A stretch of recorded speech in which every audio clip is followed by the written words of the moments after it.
بسم الله الرحمن الرحيم الحمد لله والصلاة والسلام على سيدنا رسول الله وعلى آله وصحبه ومن والاه.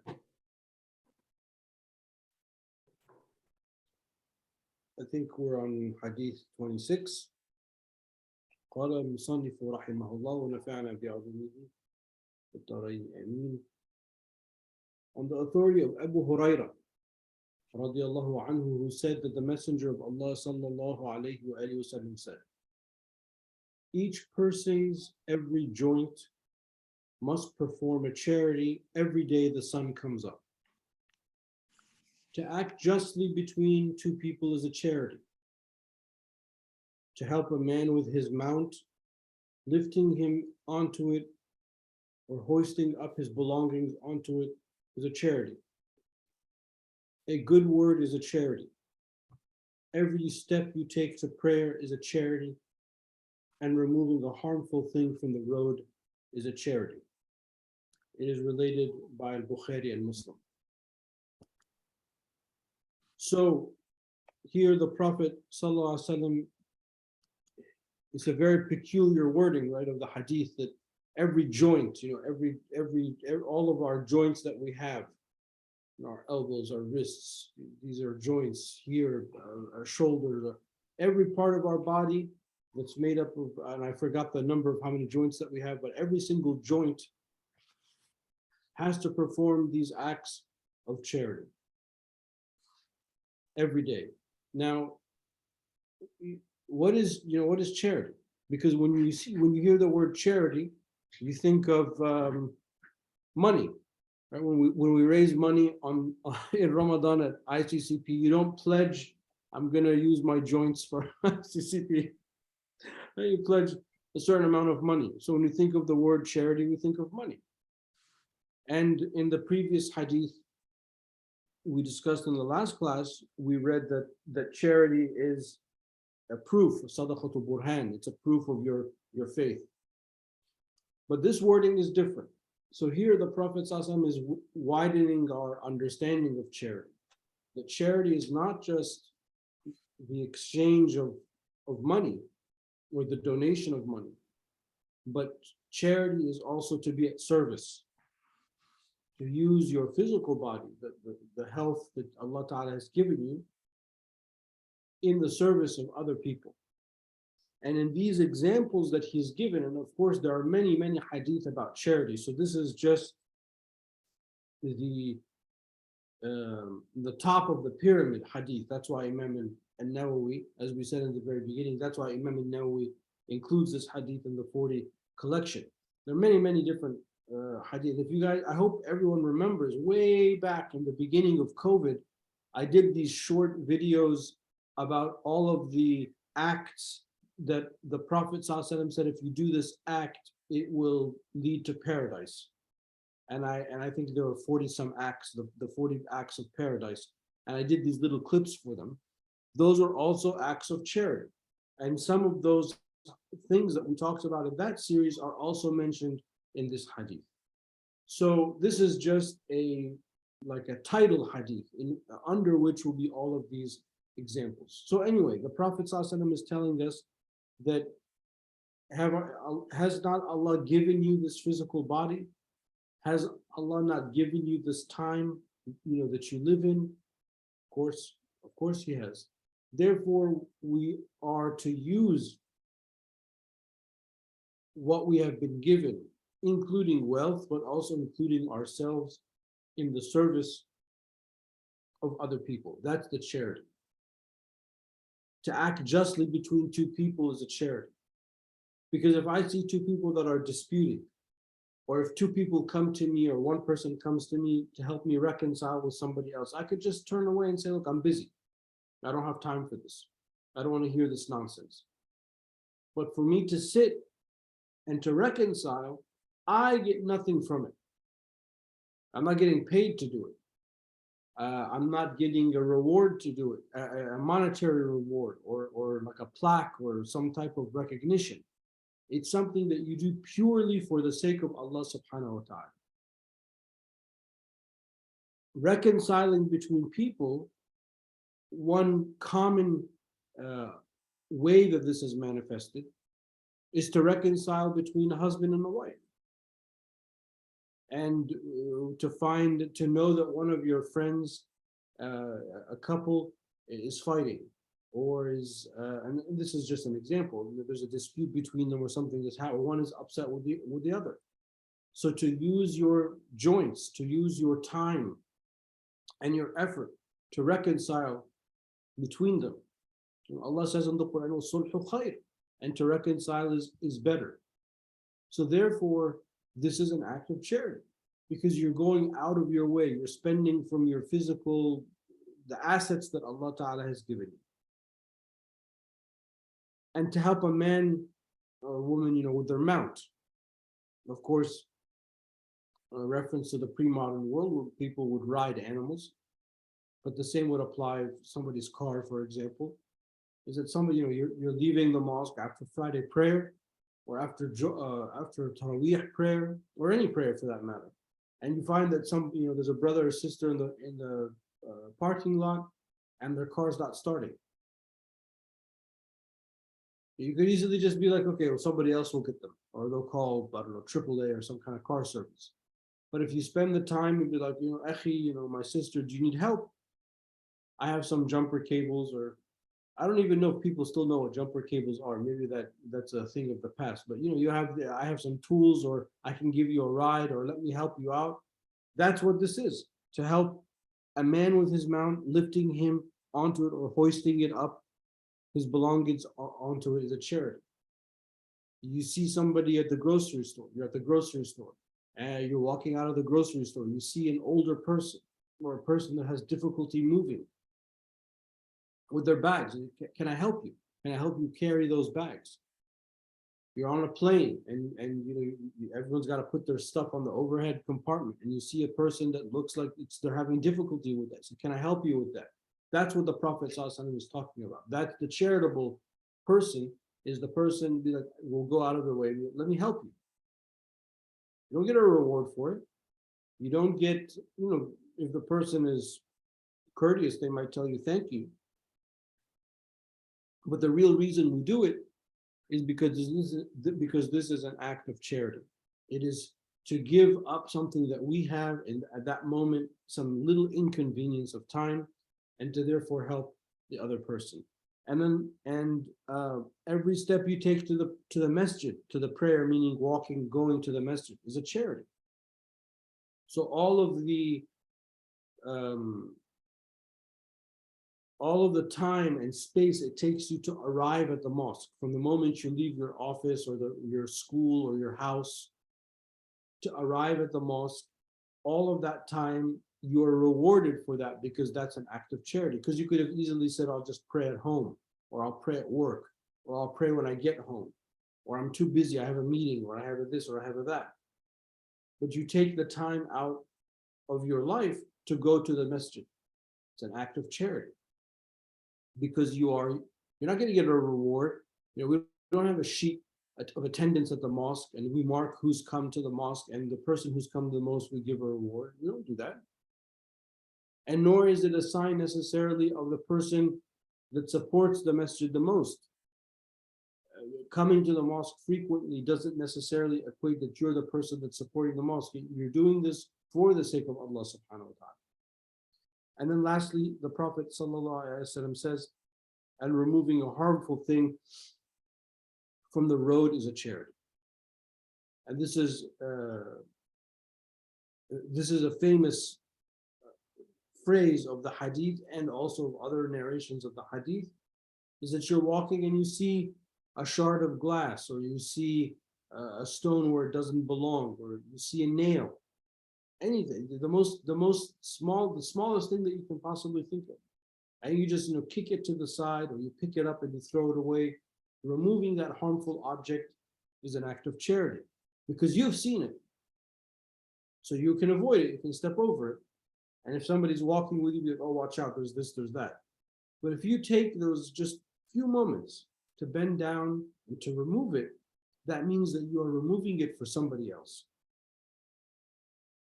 Now, in the hadith, notice that the Prophet ﷺ is not limiting these acts to people of our faith. Of course, I mean, the mosque thing is different because it's you going to the masjid to pray or whatever. But to act justly between people, to help people with their mount, to help people with their things, to remove the harmful thing, etc. This is not condition, that there's no condition that this is only for the Muslims or for the believers. I mean, there's no wording in the hadith that says that. Rather, this is people in general. So that the Prophet ﷺ is encouraging us or widening our understanding of charity. That it's not just for Muslims to be equitable, to be fair, to help be helpful, to help people reconcile. It's not just for Muslims, but this is a human function that we do this for our fellow human. When you move the harmful thing from the road, but the person that might come after you might not only not be a Muslim, they might be by definition a disbeliever or somebody who doesn't necessarily like you or like your community, so on and so forth. But yet we still do it because it's a harm that's removed. So this is an important charity, as you know, is a very important concept in Islam, and one of the descriptions of the Prophet ﷺ is that he was charitable. كان أجود الناس. He was the most generous of people. وأجود ما يكون في رمضان, and the most generous he was during the month of Ramadan sallallahu alaihi wasallam. So this is one of his descriptions. So this is part of the sunnah. Part of the sunnah is to be charitable. When you give money in charity, you give money for something that is greater than you, from something that is other than you, because you believe in that cause or you believe in that need, etc. When you give charity in the sense as it's defined in this hadith, likewise you're also giving of your resources and your assets to somebody else who is in need, with the belief that it's tied to your belief that this is something that is pleasing to Allah subhanahu wa ta'ala, that this is something that you will be rewarded for with Allah subhanahu wa ta'ala, so on and so forth. Okay. Hadith 27. On the authority of An-Nawas ibn Sam'an, may Allah be pleased with him, that the Prophet sallallahu alaihi wasallam said, righteousness is good morality. Husnul khuluq is not necessarily morality as much as it is conduct. I think it's just about conduct. But anyway, righteousness is good morality, and wrongdoing is that which wavers in your soul, wavers in yourself, nafsik. That's a mistranslation, and which you dislike people finding out about. It was related by Muslim. On the authority of Wabisa ibn Ma'bad, may Allah be pleased with him, who said, I came to the Messenger of Allah sallallahu alaihi wasallam, and he said, you have come to ask about righteousness? I said, yes. He said, consult your heart.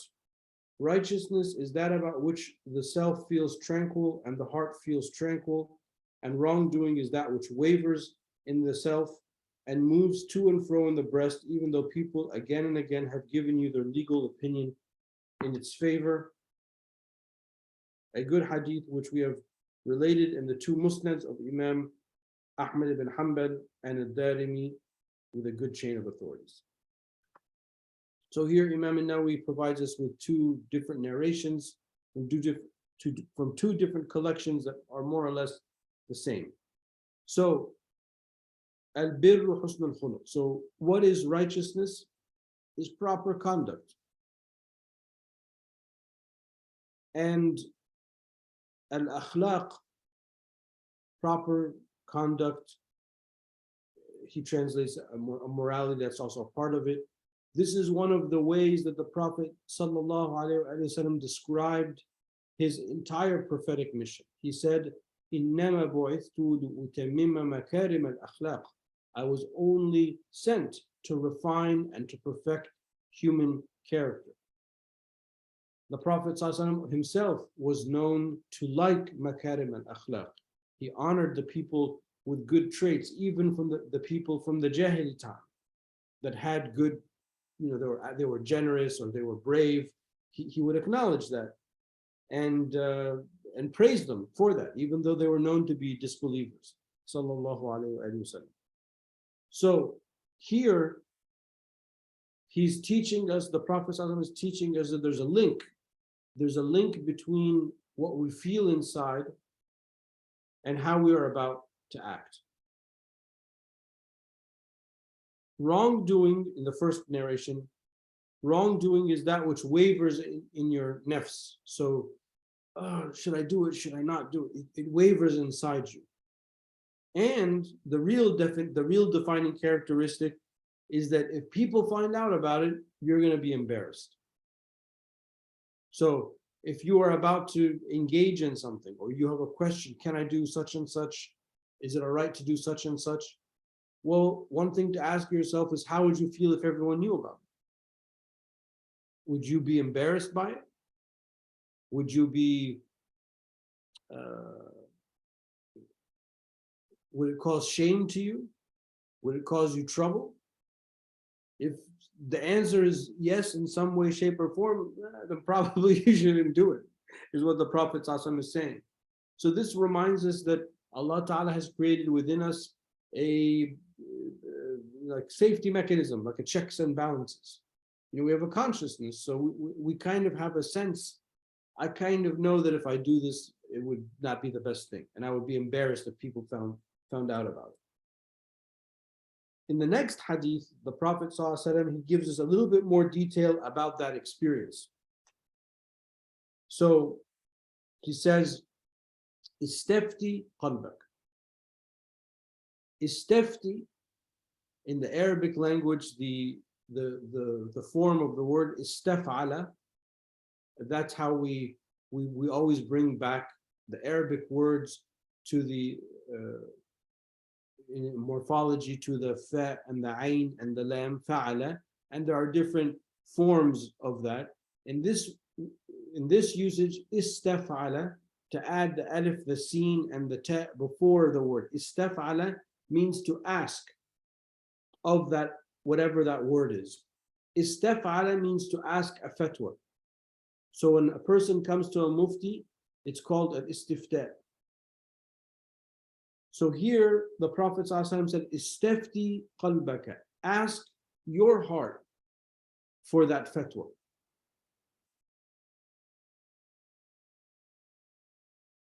And at the end he says, وَإِنْ أَفْتَاكَ النَّاسِ, even if other people give you a fatwa, meaning you ask the mufti a question. Now in Islam, one of the unique things that we have that really almost nobody else has, maybe with the exception of the Jewish community, is that we have 3 separate legal buckets. The first legal bucket are called the rulings of the Sharia.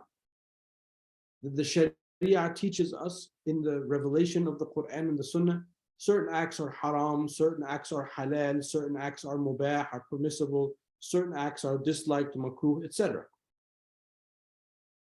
We call that law. And there is another bucket called al-qada, which is the court manifestation of law. So you go to a judge and the judge casts a ruling.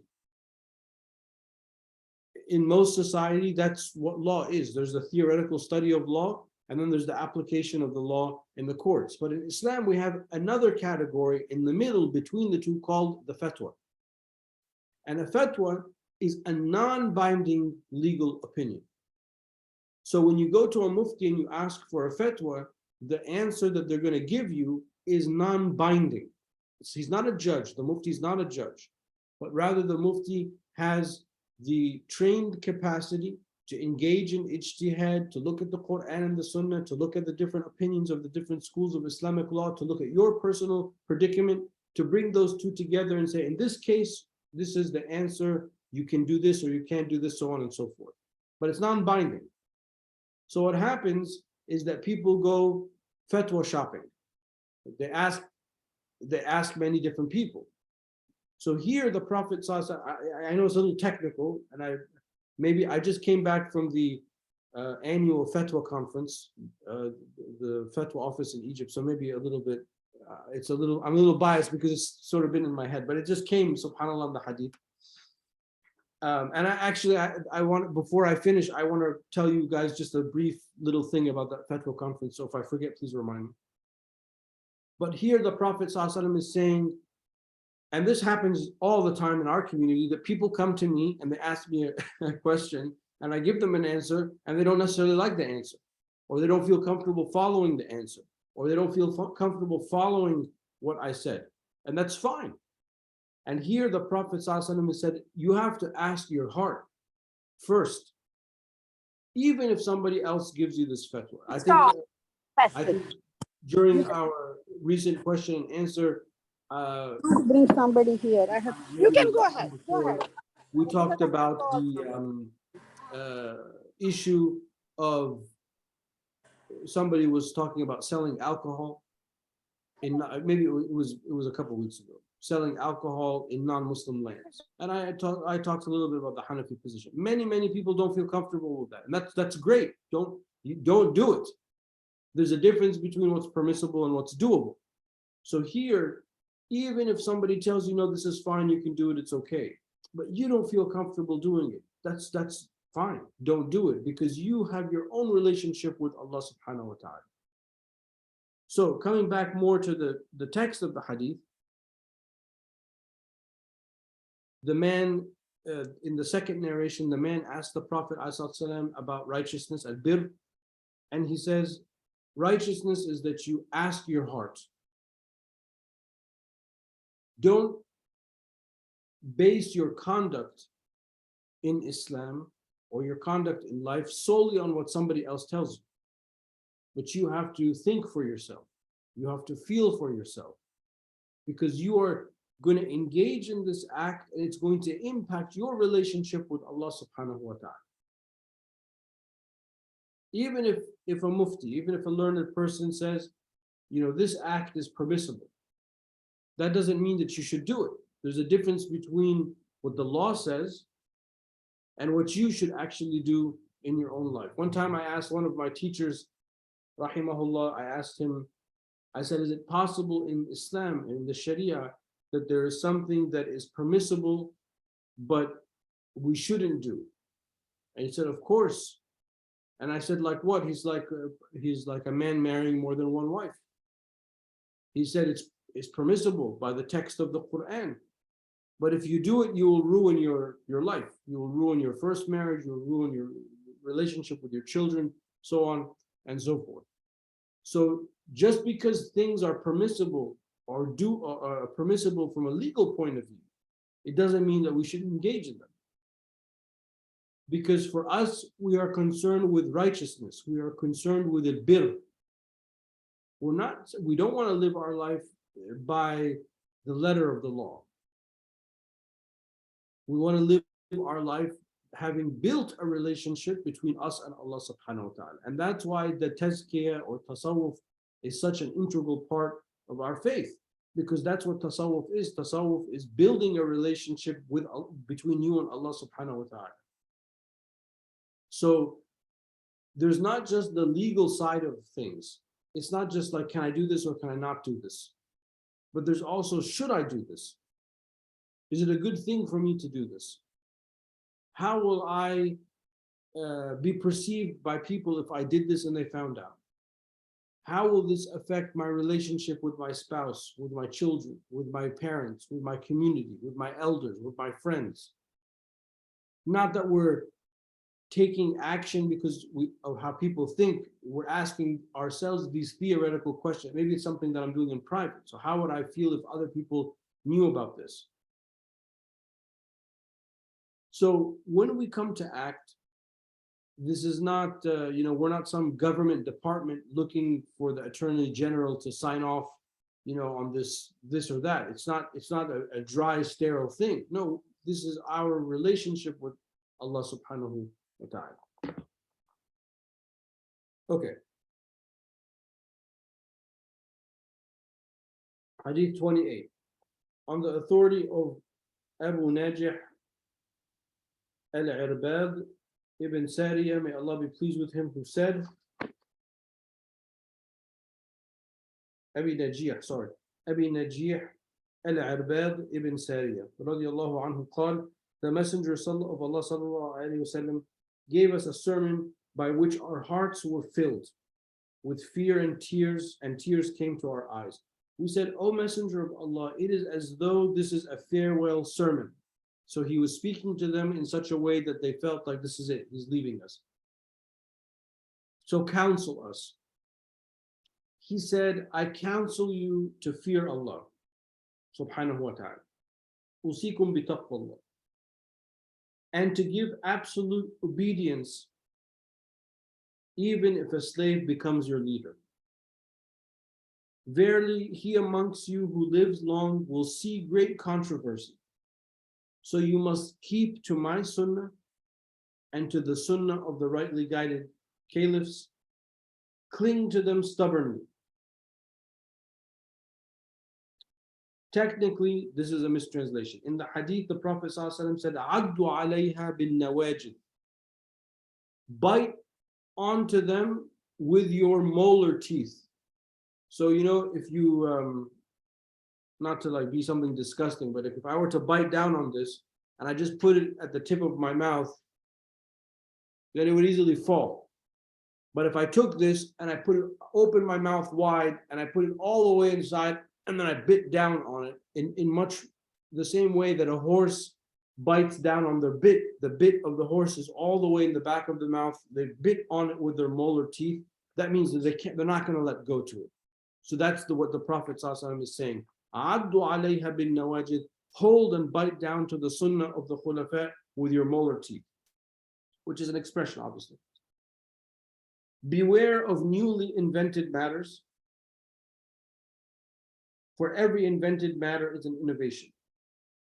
And every innovation is going astray, and every going astray is in the hellfire.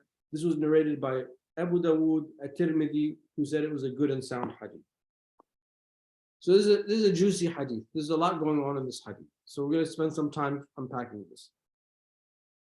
So the Prophet ﷺ, he first says, I advise you to have taqwa. I advise you to be mindful of Allah subhanahu wa ta'ala. I mean, isn't that his whole message, to teach us to be aware? We just talked about building a relationship between us and Allah subhanahu wa ta'ala. So he's saying, be mindful of Allah subhanahu wa ta'ala. In this hadith, what are the manifestations of this being mindful of Allah subhanahu wa ta'ala?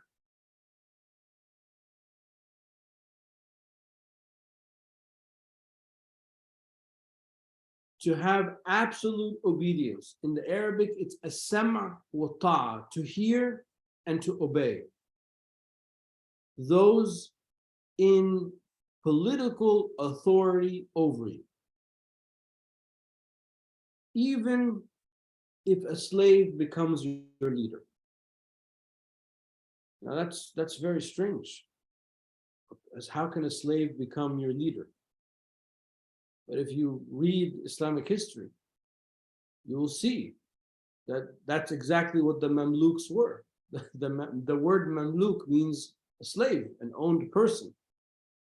And these Mamalik, these owned people that came into the Dawla of Islam, they came into the Islamic State, and they became sultans, they became leaders of the community. Through a whole intricate series of historical circumstances and conditions which we don't have to get into. But that actually, it's almost like this is a prophecy of the Prophet ﷺ, that this happened actually. And the Mamluks ruled for centuries. Really, the Mamluks ruled up until Napoleon's invasion of Egypt.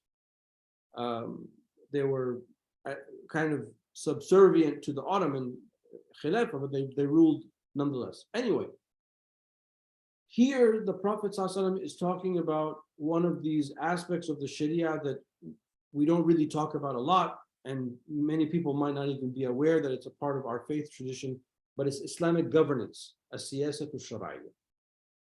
And the siyasatul shar'iyya is a very, very important part of the Sharia, because it talks, we have a, we don't, we have our own political theory, and we have conditions for the person that has the right to rule over a people.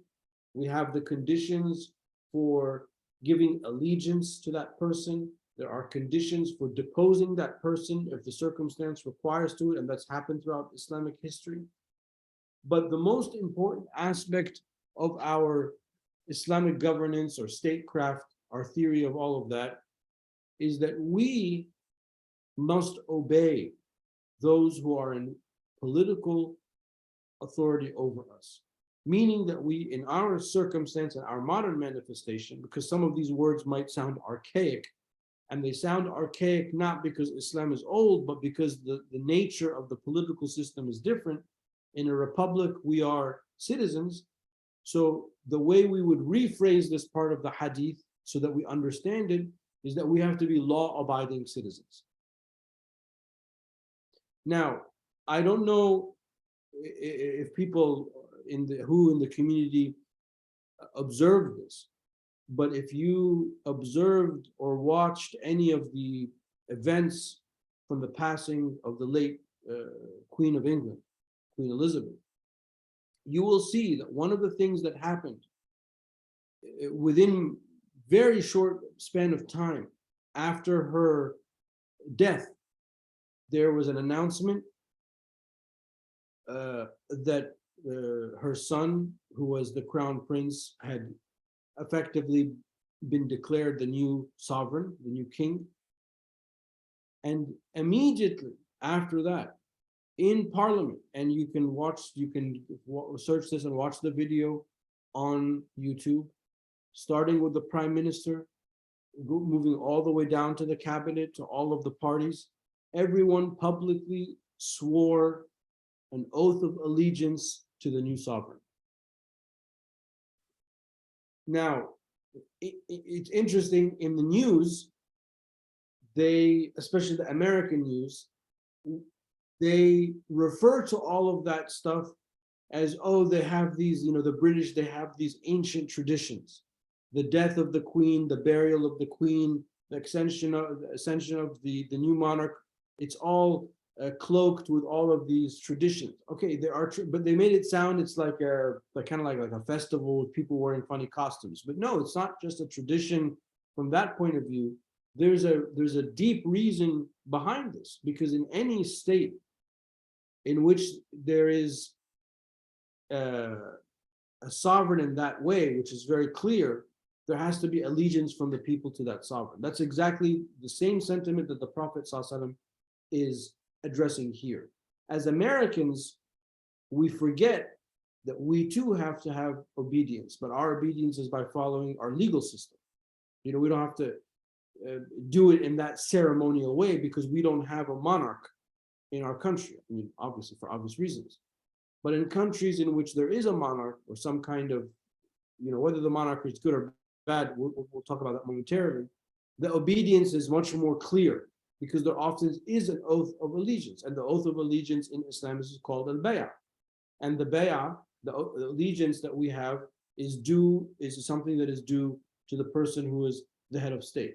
So I highlight that just to show you that it exists in any political system. It can't work unless there is obedience, allegiance, law-abidingness from the people towards those that are in power.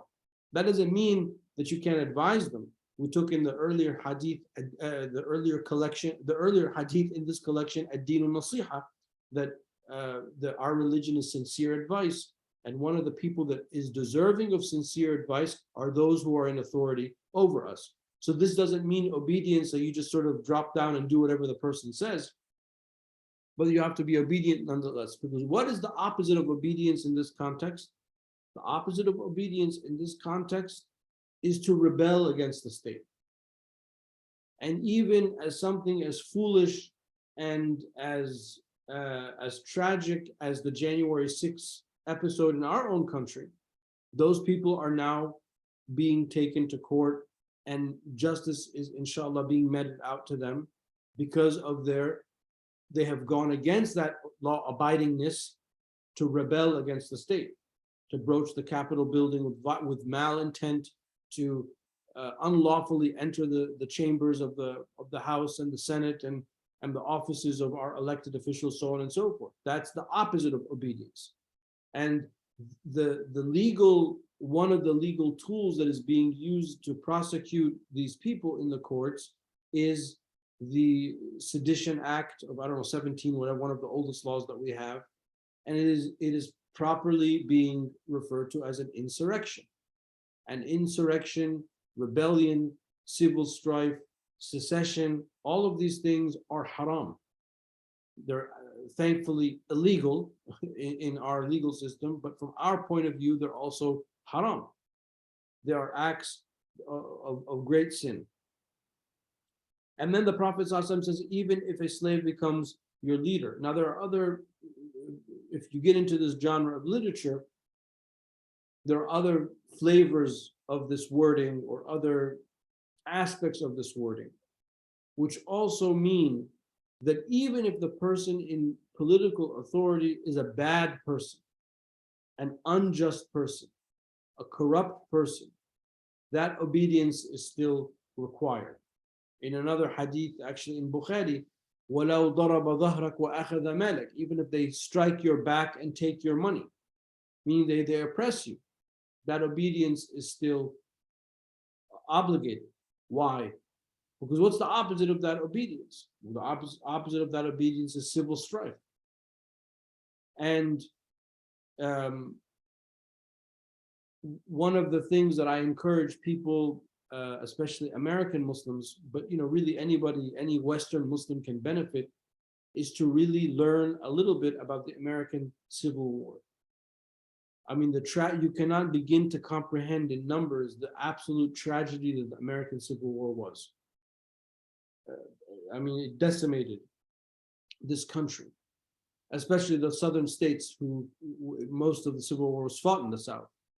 The death toll, the number of amputees, the absolute destruction of Southern economy, and the very awkward and failed attempt at reconstruction after the Civil War that created, in many cases, the racial imbalance that we still suffer from today, the African Americans still suffer from today, is a result of that. I mean, imagine something that happened in the 1860s, more than 100 years ago, the effects of it, I mean, it manifested, but those seeds of much of what we have now were sown then. So as an American Muslim, I won't say it's wajib, it's obligatory, but it's highly recommended that you spend some time learning about that. But for the context of this hadith, to learn about the dangers of going against the body politic, to learn about the dangers about going against the union, to learn about the dangers of going against those who are in authority. Even if you have criticism, see, this is the problem, is that now in our country and in other countries, we are having this hyper-political situation where we are coming to the point where if we disagree with somebody else politically, then now we're at war with that person. And those are the seeds of civil war. When we are unable to reconcile these political differences, it's very, very dangerous. And for us, we have, there can be no clearer text about this. I don't know if I've mentioned this, but the statecraft, Islamic statecraft, and siyasa sharia is actually one of my areas that I've spent a little bit more time than others looking into. So it's an interest of mine personally, and because I'm so blessed to several times throughout the year to be involved with Islam at a state level in various Muslim countries, I also see in many cases a lot of things that normal Muslims don't see, and I see how Islam operates at that level. So to educate myself and to learn and to prepare for that, this is something that I'm interested in very, very much. And if I'm ever at a bookstore and I find a book that's about this, without even thinking. As I feel like as an obligate, I have to buy this book and add it to my library, read it and understand it, so on and so forth. Okay. Then the Prophet ﷺ gives us this warning. These are some of the warnings about the signs of the end of time. And in many of the large books of Hadith, this is a chapter, al-Malahim, al-Fitan, the wars that will happen at the end of time, the controversy, the civil strife that will happen at the end of time. So the Prophet ﷺ says, verily he amongst you who lives long will see great controversy. Ikhtilafan kathira. Great controversy. Now, ikhtilaf is different than khilaf.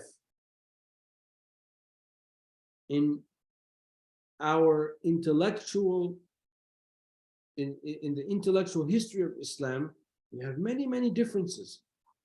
We have khilafat. The Hanafis disagree with the Shafi'is disagree with the Malikis disagree with the Hanbalis, the Sunnis disagree with the Shia, the Ash'aris disagree with the Maturidi. We have differences of opinions, but we're all Muslim. That's khilaf. Here the Prophet ﷺ, he adds a letter, ikhtilaf, he adds that ta. And when you add a letter, then you add to the meaning. In the science of morphology, as-sarf, az-ziyadatu fil mabna, ziyadatun fil ma'na ghaliban. So when you add a letter to the same root, then you are adding to the meaning, usually. So here, ikhtilaf is civil strife, whereas khilaf is intellectual differences of opinion. So you see how much that one letter makes a difference. So here the Prophet ﷺ said, if you live long enough, you're going to see ikhtilafan kathira. You're going to see massive global controversies. So obviously that sounds very pessimistic. So the real answer is, or the real question that we would have is, well, what do we do? So you must keep to my sunnah and to the sunnah of the rightly guided caliphs. Cling to them with your molar teeth or stubbornly. Okay. So here we have a roadmap. I mean, thank God. So it's not just we have this opaque, negative, depressing prophecy that we're going to see a lot of controversy and civil strife. The Prophet ﷺ says, stick to my sunnah. That's our way. We are the Muhammadan people, sallallahu alaihi wasallam. We are the people of the sunnah. That's the most important thing we have. I think recently we were talking about isms. We were talking about, I think somebody asked a question about liberalism or feminism. We talked about Black Lives Matter. We talked about LGBTQ rights, etc. And I put it very simply. I said, we have something to say about all of that stuff, but we have one flag. Our flag is the flag of Islam. That's the flag that we have. We're happy to talk to other people about what we think about race, gender, equity, justice, but I'm not going to put another flag I'm not going to stand underneath another flag, because what flag do I want to stand under Yawm al-Qiyamah? I want to stand under the flag of the Prophet sallallahu alaihi wasallam, and may we all be under his banner. You know, the liwa, the flag of the Prophet sallallahu alaihi wasallam, Yawm al-Qiyamah. It's one of the du'as that we make. As a matter of fact, if you are familiar with my khutbahs and stuff, I usually end with that du'a. Allahumma ahshurna tahta liwa'ihi sallallahu alaihi wasallam Yawm al-Qiyamah. May we all be brought to be under the flag of the Prophet ﷺ on the day of judgment. That's who we are. We are the people of Muhammad sallallahu alaihi wasallam. That's our way. Our way is that's what Islam is. It's a sunnah. And that's why this book is important, because this is a snapshot of the sunnah. These principles are our principles. This is who we are. These are our principles. And the more we understand that, the deeper we put that inside us, and the better that we come to articulate them in a modern, simple English, because that's our predominant language, the more we will create a sound, strong identity for ourselves. Now that identity, it's not about clashing with anybody else. It's not about being against anyone else. This is just who we are. We are the people of Muhammad sallallahu alaihi wasallam. And look, this is the greatest honor that we will have in this dunya and in the akhirah, is to be the people of Muhammad, Sayyidina Muhammad sallallahu alaihi wasallam. This is a tremendous honor. That this was the greatest of human beings.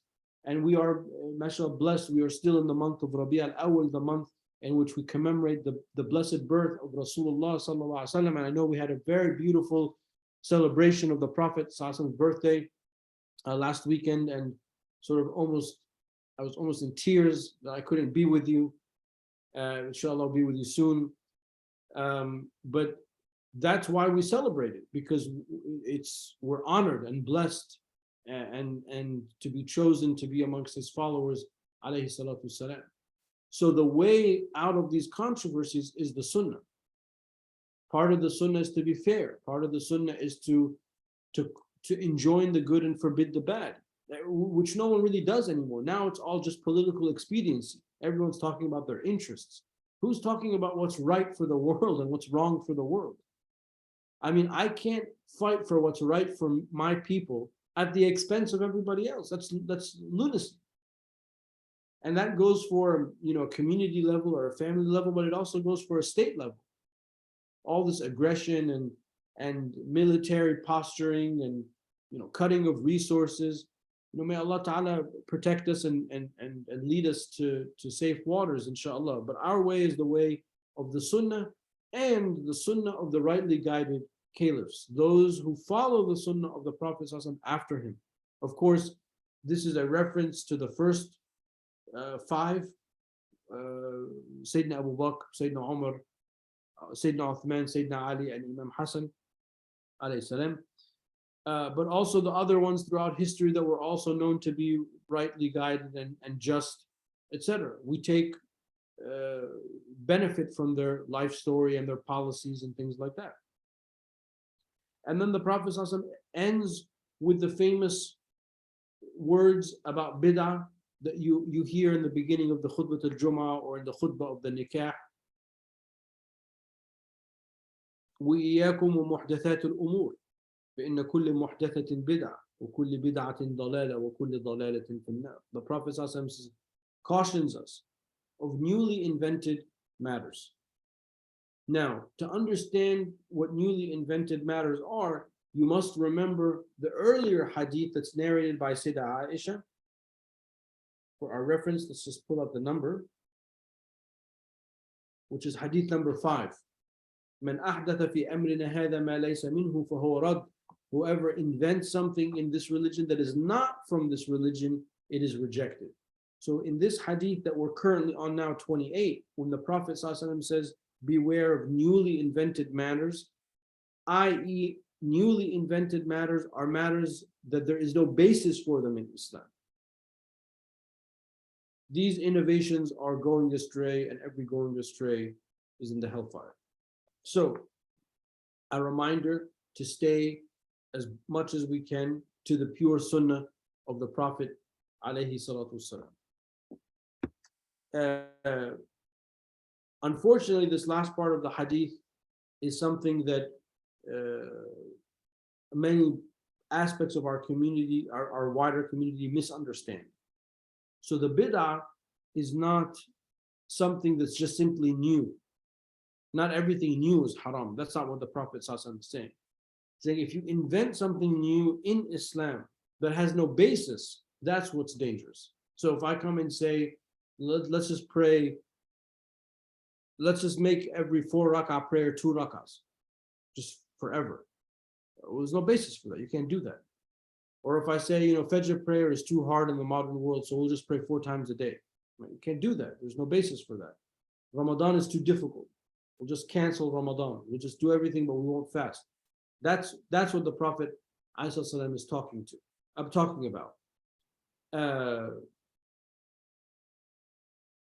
One of the manifestations of bid'ah, those are like obvious examples, but one of the manifestations of a negative bid'ah to which the Prophet ﷺ is referencing, which has come up at different times throughout Islamic history, is the proliferation of alcohol, which unfortunately is something that you can observe now, that